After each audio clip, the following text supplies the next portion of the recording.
سرسب شفقت ورزن و چم مراد ران نان خویجن قضا بینگوال سوال خوند ماسوانی پیکلگون چم مراد سرد ماس تپشینی و پی انه اداره اخکن.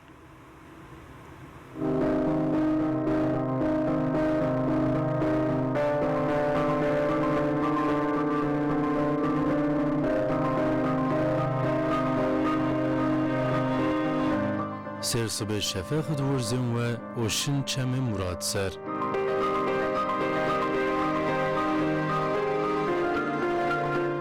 تورکی ورجرا اشتبمیون او سمد اینم و تش حضری ونینی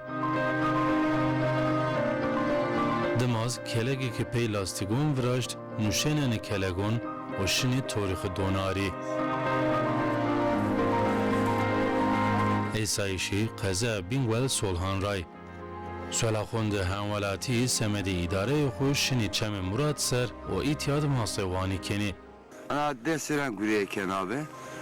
Ondan sonra dersler işte her payız mesela 11. ay yani tema yönetiyor. 11. ay 15 nafar ama en baştaki hatta sarı adar. Buraya محاسبانون هندێکسی ڕەحەت نییە. سێرسێ ڕاویە. مانەمای سێرسێ دووەزێ و مانەمایش وەکێن مایەن تیا وێر ئەوکێ مراد. مایەن سێرسێ سرد. Yani gurik zaf zahmetli. Ma zaf cevap veriyor ma seneki ma yeni tiyadır film ta ma piyaran kaşki ma zaf pa uğraşmış ben. Guro zahmet radıma masayık arı diyeni qezad göre yew bedel roşyeni. Ma ekuti alıcı var.